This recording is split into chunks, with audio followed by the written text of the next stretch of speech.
আসসালামু আলাইকুম। ডিজিটাল লার্নের পক্ষ থেকে আমি স্বাগত আপনাদের সবাইকে স্বাগত জানাচ্ছি। আজকে আমরা শিখব মাইক্রোসফট এক্সেলের মোস্ট ইম্পর্টেন্ট ফর্মুলা। সেই সূত্রগুলো হচ্ছে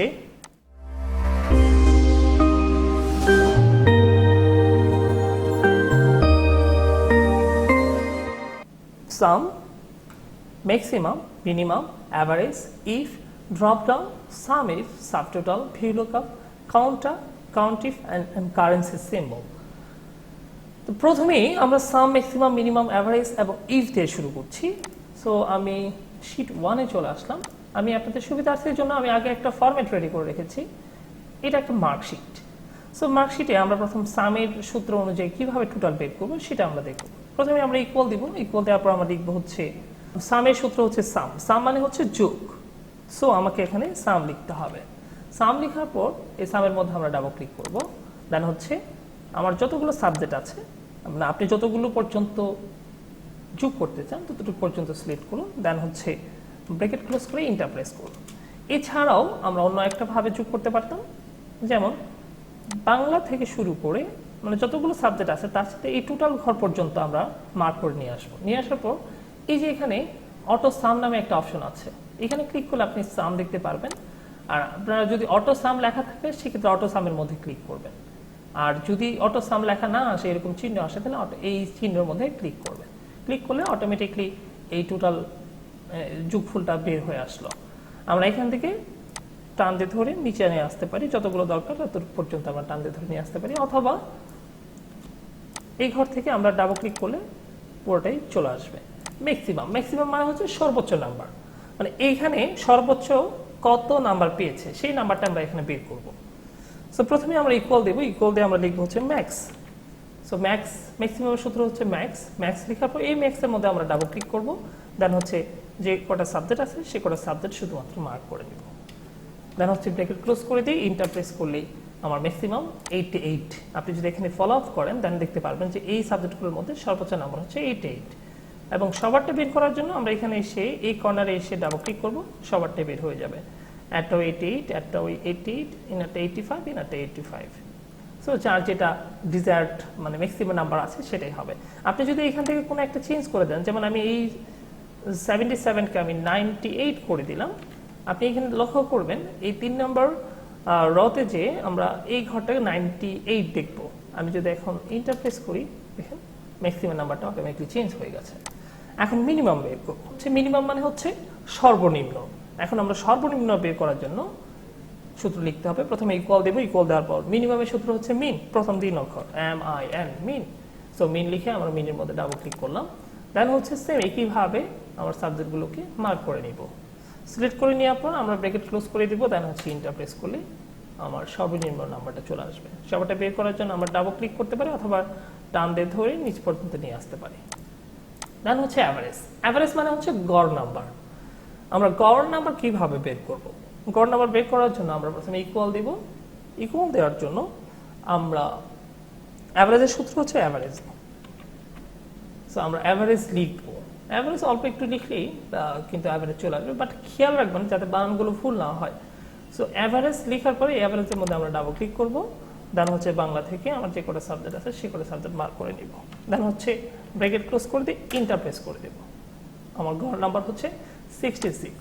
আপনার এই গড় নাম্বারটা যদি একটু সহজভাবে ব্যাখ্যা করতে চাই তাহলে হচ্ছে প্রথমে ইকুয়াল দিবেন।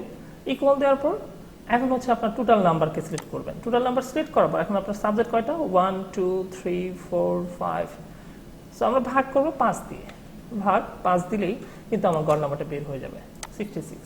এটা হচ্ছে আমরা ছোটবেলায় যেভাবে অঙ্কগুলো করতাম ঠিক সেইভাবেই আপনি কিন্তু অ্যাভারেজটাও বের করতে পারবেন, নো প্রবলেম।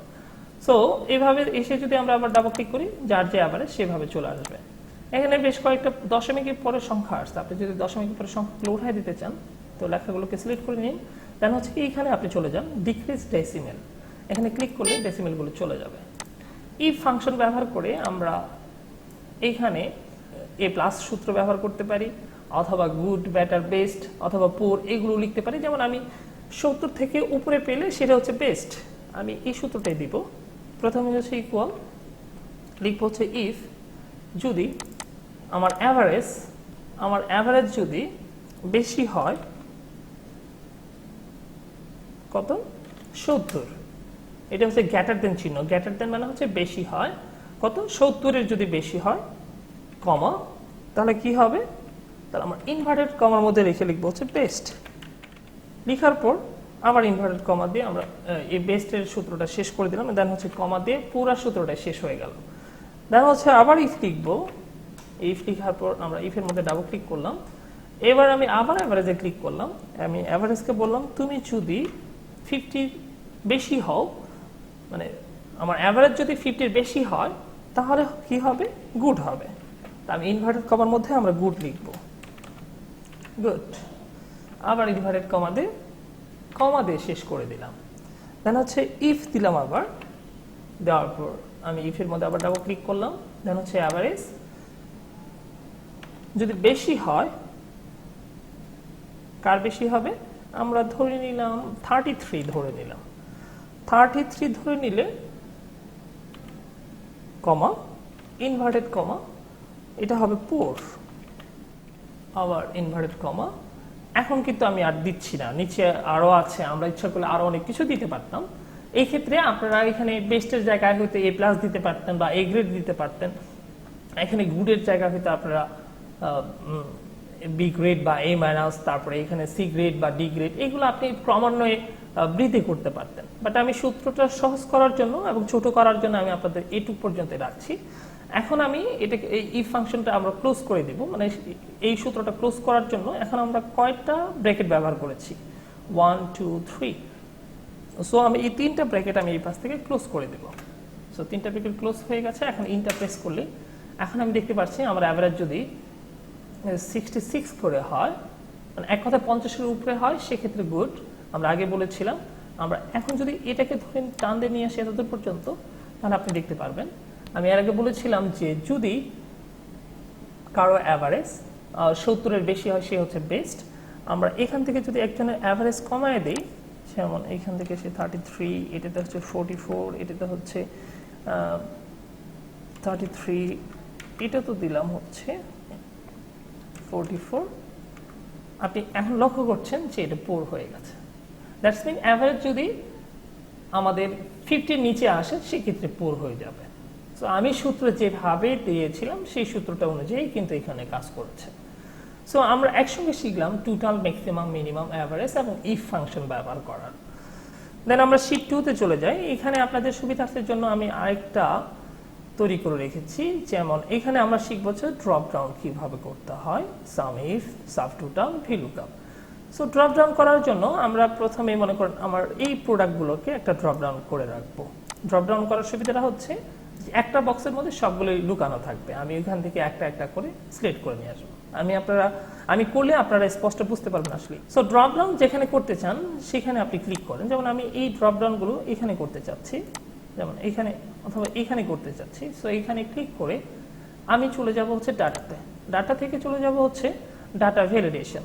অনেকের ডাটা ভ্যালিডেশন হয়তো এটা ক্লিয়ার বোঝা যাচ্ছে না, আপনারা এখানে ক্লিক করলে দেখতে পারবেন যে ডাটা ভ্যালিডেশন, অনেকের এতে হয়তো ফুল আসতে পারে ডাটা ভ্যালিডেশনটা। সো আপনারা ডাটা থেকে ডাটা ভ্যালিডেশনে যাবেন, ক্লিক করে ডাটা ভ্যালিডেশনে ক্লিক করুন। ক্লিক করার পর এখন অ্যালাউ দেওয়া আছে, অ্যালাউ এনি ভ্যালু দেওয়া আছে, আমরা এখানে ক্লিক করে আমরা লিস্ট করে দেব। দেন হচ্ছে এই সোর্সে এই চিহ্নের মধ্যে ক্লিক করব, আমরা কি সোর্স নিয়ে আসতে চাচ্ছি, এই মোবাইল থেকে চার্জার এতদূর পর্যন্ত। দেন হচ্ছে আবার এখানে ক্লিক করব, ক্লিক করার পরে এখন আমি ওকে প্রেস করে দেব। আমার কিন্তু এই ড্রপ ডাউন লিস্টটা এখানে চলে আসছে। আপনারা যদি এখানে ক্লিক করেন দেখেন মোবাইল, ল্যাপটপ, পিসি, হোয়াটএভার, মানে আপনি যা যা এখানে ছিল সবগুলোই কিন্তু এখানে ড্রপ ডাউনের মাধ্যমে চলে আসছে। সো আমরা এখন ড্রপ ডাউন করার পর এখন আমরা সাম ইফের সূত্রটা শিখব। সাম ইফের সূত্র শুরু করার জন্য প্রথমে আমাদের ইকুয়াল দিতেই হবে, দেন হচ্ছে আমরা লিখবো হচ্ছে সাম ইফ। সো সাম লেখার পর এই সামের নিচে সাম ইফটা চলে আসছে, সাম ইফের মধ্যে আমরা ডাবল ক্লিক করব। এখন আমাকে রেঞ্জ নিতে বলা হচ্ছে, আমার রেঞ্জ কতটুকু, এতটুকু পর্যন্ত হচ্ছে আমার রেঞ্জ, মানে এরিয়া। সো দেন হচ্ছে আমরা কমা দিব, কমা দিতে বলা হচ্ছে। সো আমি কমা দিলাম। এখন ক্রাইটেরিয়া, আমার ক্রাইটেরিয়াটা কোথায়, আমার ক্রাইটেরিয়াটা হচ্ছে এই মোবাইল। সো এখানে আমার মোবাইল হোক, পিসি হোক, আমি যেখানে যেটাই নিয়ে আসি না কেন সেই মাধ্যমে এটা কিন্তু চেঞ্জ হয়ে যাবে। সো ক্রাইটেরিয়া নেওয়া শেষ, দেন হচ্ছে আমরা কমা দিব। সো আমরা কমা দিলাম। এখন সাম রেঞ্জ, মানে আমার এই সামটা কতদূর পর্যন্ত রেঞ্জটা আছে, সাম রেঞ্জটা যে সেলের এইটুকু পর্যন্ত হচ্ছে আমার সাম রেঞ্জ। সো এতটুকু পর্যন্ত আমি সিলেক্ট করার পর এখন আমি ব্র্যাকেট ক্লোজ করে দিব। এখন যদি আমরা এন্টার প্রেস করি, আপনি দেখতে পাচ্ছেন যে এখানে মোবাইল 100 লেখা আছে, 100 চলে আসে। এখান থেকে যদি আমি চেঞ্জ করে দিই ল্যাপটপ 50, দেন হচ্ছে যদি আমি পিসি দিয়ে দিই, পিসিতে 40। সো এক কথায় এখান থেকে আপনি যেটি চেঞ্জ করছেন না কেন, আপনার সাম ইফের কারণে আপনার সেই সূত্রটা অটোমেটিকলি চেঞ্জ হয়ে যাচ্ছে। দেন হচ্ছে এখানে সাবটোটাল দেওয়া আছে। এখন সাবটোটালের সূত্রটা আমরা কিভাবে ব্যবহার করব? সাবটোটাল করার আগে যেমন আমরা এটাকে দিয়ে আমরা সাবটোটাল করব। সো সাবটোটাল করার জন্য আপনি যতটুকু সাবটোটাল করতে চান ততটুকু পর্যন্ত আগে সিলেক্ট করে নিন। সিলেক্ট করে নেওয়ার পর ডাটাতে আমরা যদি হোম বা অন্য কোথাও থাকি, সেক্ষেত্রে ডাটা থেকে এই যে এখানে আপনারা সাবটোটাল দেখতে পাচ্ছেন। সো আমরা সাবটোটালে ক্লিক করব। সাবটোটালে ক্লিক করার সাথে সাথে আপনি দেখতে পাচ্ছেন অ্যাট ইচ চেঞ্জ ইন, আপনি বা ইয়ার অনুযায়ী চেঞ্জ করতে চান নাকি জুন না মান্থলি সেল। ইয়ার থাকবে ইউজ ফাংশন সাম। এখানে সাম ছাড়াও কিন্তু আপনি কাউন্ট বা অ্যাভারেজ, ম্যাক্সিমাম, মিনিমাম প্রোডাক্ট দিয়েও কিন্তু আপনি ইউজ ফাংশনগুলো ব্যবহার করতে পারেন। আর এখানে ইয়ার বা জুন অথবা মান্থলি সেল, মানে আপনার সাবটোটালটা কীভাবে কোন অনুযায়ী আসবে। মান্থলি সেল যেহেতু আমি টাকার অ্যামাউন্টটা বের করব, সেহেতু আমাকে মান্থলি সেলটাই রাখতে হবে। সো আমি মান্থলি সেল দিয়ে আমরা এখন ওকে প্রেস করলে এই যে এখানে দেখেন আমার টোটাল মান্থলি সেলটা চলে আসছে। এই যে গ্র্যান্ড টোটাল হচ্ছে 31,50,000 টাকা সেল হয়েছে। আর গাজীপুর জোনে টোটাল এই 2017 সালে 3 জুন মিলে হচ্ছে আপনার 5,50,000, 2018-তে 6,80,000, 2019 সালে হচ্ছে 2019 সালে এই 3 জুন মিলে হয়েছে 8,20,000, আর 2020 সালে হচ্ছে 11 লক্ষ। সো আপনাকে কিন্তু আর স্টেপ বাই স্টেপগুলো কিন্তু করতে হলো না। আপনার কিন্তু এই সাবটোটালকে প্রত্যেকটা র এবং কলাম অনুযায়ী কিন্তু আপনাকে আলাদা করে এই যোগফলটা করে দিয়েছে। আপনি যদি শুধুমাত্র গ্র্যান্ড টোটাল দেখতে চান যে টোটাল গ্র্যান্ড টোটাল কত, এটা এখানে আপনি দেখতে পাচ্ছেন 1, 2, 3 দেওয়া আছে। আপনি 1-এ চাপ দিলে জাস্ট গ্র্যান্ড টোটালটা দেখতে পারবেন যে টোটাল হচ্ছে 31,50,000। আপনি 2-তে ক্লিক করলে শুধু জুন বা ইয়ার অনুযায়ী টোটাল কত, যেমন 2017 সালে টোটাল হয়েছে আর গ্র্যান্ড টোটাল হচ্ছে এটা, আর 3 যেটা সবগুলো একসঙ্গে দেখাবে। সো আমরা এটা শিখলাম যে সাব টোটাল কিভাবে করতে হয়। দেন হচ্ছে ভি লুকআপ। ভি লুকআপ করার জন্য আমি এই ছোট একটা ঘরটাকে ভি লুকআপ করে আপনাদেরকে দেখাচ্ছি। যেমন আমি প্রোডাক্ট সেল এইটুক পর্যন্ত আমি আরেকটু কপি করে নিচ্ছি, এখানে পেস্ট করলাম। ভি লুকআপ করার জন্য আমাদের কিন্তু drop down most important. So drop ডাউনটা আবার করতে হবে আমাকে। সো আমি ড্রপ ডাউন করার জন্য আমরা কি করব? ড্রপ ডাউন করার জন্য আমরা সেম একইভাবে ডাটাতে চলে যাব, ডাটা থেকে ডাটা ভ্যালিডেশনে যাব, দেন হচ্ছে ডাটা ভ্যালিডেশন যাওয়ার পর এনি ভ্যালুকে আমরা লিস্ট করে দিব। লিস্ট করার পর আমরা সোর্সে যে এই চিহ্নতে ক্লিক করব, আমরা কতটুকু পর্যন্ত নিতে চাচ্ছি, এতটুকু পর্যন্ত। সো আমি এতটুকু পর্যন্ত সিলেক্ট করলাম, দেন হচ্ছে এখানে ক্লিক করব, দেন হচ্ছে ওকেতে প্রেস করব। সো আমার লিস্টগুলো, প্রোডাক্ট লিস্টগুলো এখানে চলে আসছে। আপনি এখানে ক্লিক করে আপনি প্রোডাক্ট লিস্টগুলো দেখতে পাবেন। এখন হচ্ছে এটাকে আমরা কিভাবে ভি লুকআপ করে এখানে নিয়ে আসবো। আপনি এখান থেকে একটা অপশন বের করে রাখেন, তাহলে আপনার বুঝতে সুবিধা হবে। তো প্রথমে আমরা ইকুয়াল দেবো, ইকুয়াল দেওয়ার পর আমরা ভি লুকআপ লিখব। সো ভি এল ও পর্যন্ত লেখার পরে ভি লুকআপটা চলে আসছে। সো আমি ভি লুকআপের মধ্যে ডাবল ক্লিক করলাম, দেন হচ্ছে আমাকে কি নিতে বলা হচ্ছে, লুকআপ ভ্যালু। সো আমি কোন লুকআপ, মানে আমার কোন ভ্যালুর দিকে আমি তাকিয়ে এই কাজটা করছি। আমার এখন হচ্ছে মোবাইল, মানে এই মুহূর্তে যেটা আছে। সো আপনি এটা চেঞ্জ করে হয়তো অন্যটাও দিতে পারবেন, কোনো সমস্যা নেই। এক কথা আপনি প্রোডাক্টের উপর যেটা আছে ফার্স্ট সেটাতে ক্লিক করবেন, দেন হচ্ছে কমা। সো আমি এখন কমা প্রেস করবো। টেবিল এরিয়া, টেবিল এরিয়া হচ্ছে আমার কতটুকু পর্যন্ত টেবিল, আমার টেবিল হচ্ছে এতটুকু পর্যন্ত। সো আমি এতটুকু পর্যন্ত আমি সিলেক্ট করে নিলাম, দেন হচ্ছে কমা। সো আমি কমা দিলাম। কলাম ইন্ডেক্স নাম্বার, আমি কত নম্বর কলামের জন্য কাজ করছি। সো কলাম বোঝানোর জন্য আপনাকে বুঝতে হবে এটা হচ্ছে 1 নম্বর কলাম আর এটা হচ্ছে 2 নম্বর কলাম। সো আমি 2 নম্বর কলামের জন্য এই মুহূর্তে কাজ করছি। সো আমি এখানে লিখবো হচ্ছে 2, দেন হচ্ছে কমা দিতে বলা হচ্ছে। সো এই কলাম ইন্ডেক্স নাম্বার দেওয়ার পর আমরা একটা কমা দিয়েছি, কমা দিব। এখন হচ্ছে range lookup. Range lookup either is true either is false. True আর ফলস বোঝার জন্য আমরা এটাকে 0 দ্বারা প্রকাশ করব। সো 0 দিলাম, দেন হচ্ছে ব্র্যাকেট ক্লোজ করে এখন এন্টার প্রেস করলে আপনি দেখতে পারবেন যে মোবাইল হচ্ছে 100। আপনি এখান থেকে যদি চেঞ্জ করে দেন ল্যাপটপ 50, পিসি 40, ভিলুকআপ এবং সামইফের সূত্রগুলো খুব কাছাকাছি। সো আপনি যখন ভিলুকআপ করবেন এটা হচ্ছে অনেকগুলো কাজ, এটা তো মাত্র আমরা 4-5টা প্রোডাক্টের জন্য কাজ করছি। যখন আপনি একসঙ্গে অনেকগুলো প্রোডাক্টের কাজ করবেন তখন ভিলুকআপটা অনেক বেশি জরুরি হবে। আর সামইফটা আপনি ছোট ছোট কাজ করার জন্য সামইফগুলো ব্যবহার করবেন। সো আমরা বুঝতে পারলাম যে কিভাবে ভিলুকআপ কাজ করতে হয়। দেন হচ্ছে কাউন্টার এবং কাউন্টিফের সূত্রগুলো কিভাবে নিয়ে আসবো। যেমন এটা আমি একটা অ্যাটেন্ডেন্স শিটের জন্য লিখে রেখেছি, যেমন P for present, A for absent, P for present, A for absent. So এখানে টোটাল কতটা ডে আমি যদি কাউন্ট করতে পারছি 1 2 3 4 5 6, 6 দিনই আসবে, বাট এটাকে আমরা সূত্র অনুযায়ী বের করব কিভাবে। যে সূত্রটা ব্যবহার করব সেটাই হচ্ছে কাউন্টার সূত্র দিয়ে ব্যবহার করব। সো আমরা এখন লিখছি কাউন্টার। সো কাউন্টারতে ক্লিক করলাম। এখন হচ্ছে এই ঘর থেকে শুরু করে যে কটা পর্যন্ত আমি এই সংখ্যাগুলো PAA লিখেছিলাম সেগুলো ঘর পর্যন্ত আমি সিলেক্ট করে নিয়ে ব্র্যাকেট ক্লোজ করে দেব। এখন ইন্টারপ্রেস করলে আমার কিন্তু টোটাল ডে 6 আসতো। কেন আমরা কাউন্টার ব্যবহার করলাম?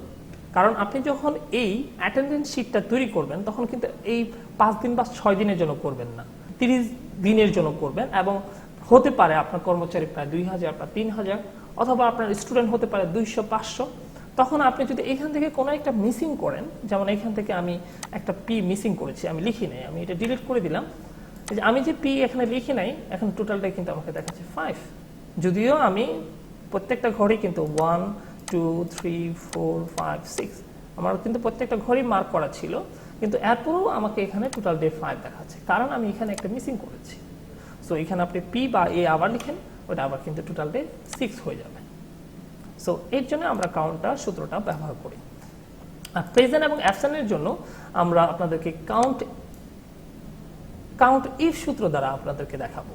সো আমরা এটা শিখলাম হচ্ছে কাউন্টার ফর্মুলা দিয়ে, এটা হচ্ছে কাউন্টার ফর্মুলা, আর এটা হচ্ছে কাউন্ট ইফ ফর্মুলা ব্যবহার করব।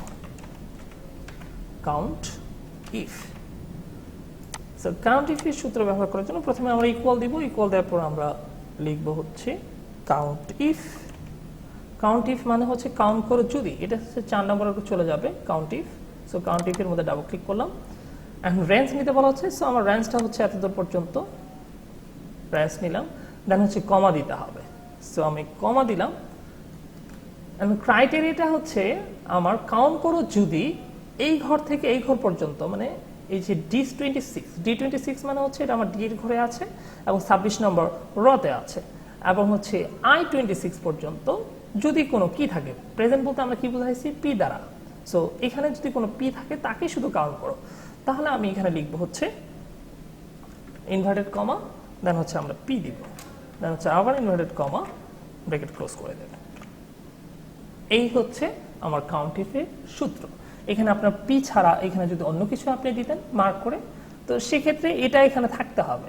থাকার পর তারপরে হচ্ছে এখানে যদি এগুলো থাকে, দেন হচ্ছে আপনি এখানে প্রেস করে দিবেন, দেন ইন্টার প্রেস করলেই কিন্তু আমার এই কাউন্ট ইফের সূত্র 4 চলে আসে। এখন আপনি যদি কাউন্ট করেন 1 2 3 4, সো এই প্রেজেন্ট আমার কিন্তু 4 দিনে চলে আসে। সেম একইভাবে যদি আমরা অ্যাবসেন্ট বের করতে চাই, এটাকেও কিন্তু আমরা কাউন্ট ইফের সূত্র ব্যবহার করব। সো আমি কাউন্ট ইফ আবার লিখলাম, লিখার পর সেম একইভাবে আমি রেঞ্জ নিব, দেন হচ্ছে আমি কমা দিব, এবং ক্রাইটেরিয়া নেওয়ার জন্য আমাকে ইনভার্টেড কমা দিতে হবে। এখন আমি কি বের করছি অ্যাবসেন্ট।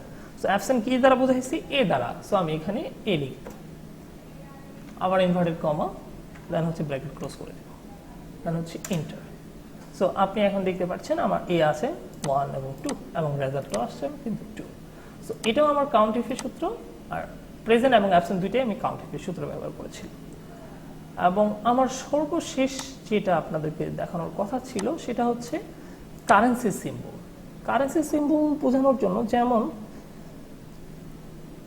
এই সেলের যে প্রোডাক্টগুলো, এটা হচ্ছে টাকা হবে, 100 টাকা হবে বা 50 টাকা হবে বা 40 টাকা হবে। এখন আমি বুঝতেছি না এটা টাকা নাকি ডলার বা অন্য কিছু। এখন আমি যদি এটাকে টাকার এমন নিয়ে আসতে চাই, তাহলে আমি এটার ভিতরে যে রাইট বাটন ক্লিক করবো, দেন হচ্ছে ফরম্যাট সেলে যাব। ফরম্যাট সেল থেকে আমরা চলে যাব হচ্ছে কারেন্সিতে। সো কারেন্সিতে যাওয়ার পর এখানে সিম্বল ডলার দেওয়া আছে। সো এই ডলারটাকে চেঞ্জ করে আমাকে বিডিটি নিয়ে আসতে হবে, যেহেতু আমরা বাংলাদেশে থাকি। বিডিটি বলা হয় বাংলাদেশি টাকাকে, বাংলাদেশি টাকা বোঝানোর জন্য বিডিটি বোঝানো হয়ে থাকে। সো আমি বিডিটি নিয়ে আসার জন্য আমি প্রথমে এখানে একটা ক্লিক করব। এখন আপনাকে বি এর সিরিয়ালে যেতে হবে। সো এখানে বি, এটা ই এর সিরিয়াল। আপনি যদি এইভাবে কষ্ট করে খুঁজতে সমস্যা হয়, তাহলে আপনি এইখানে এসে একবার বি লিখেন, এই ঘরের মধ্যে এসে একবার বি লিখেন। বি লিখলে বি এর সিরিয়ালগুলো চলে আসবে। তখন আপনি নিচে চলে আসেন, যে একটা একটা ক্লিক করলে এই যে এখানে আমরা দেখতে পাচ্ছি বিডিটি। সো আমি বিডিটির মধ্যে ক্লিক করলাম, এখন হচ্ছে ওকে। দেন হচ্ছে আপনি অ্যামাউন্টটা কিভাবে নিতে চাচ্ছেন, এটা কি ব্র্যাকেট সহ নাকি কালো ব্র্যাকেট হবে, লাল ব্র্যাকেট হবে, না ব্র্যাকেট ছাড়া হবে, এখান থেকে আপনি সিলেক্ট করে নিতে পারেন। আমি সাপোজ ব্র্যাকেট সহ নিলাম, ওকে দিলাম, আমার কিন্তু সেটাই আসছে। করতে হয়। ডিয়ার ভিউয়ার্স, এতক্ষণ পর্যন্ত আমার এই ভিডিওটি দেখছিলেন। ভিডিও দেখে যদি আপনাদের ভালো লাগে তাহলে অবশ্যই একটা লাইক করবেন, আর মতামত জানানোর জন্য কমেন্ট করে জানাবেন। আর আপনি যদি এই চ্যানেলে এখনো নতুন হয়ে থাকেন, অনুরোধ করছি একটা সাবস্ক্রাইব করবেন। সবাই ভালো থাকবেন, সুস্থ থাকবেন, এই কামনায় আজকের মতো শেষ করছি। আসসালামু আলাইকুম।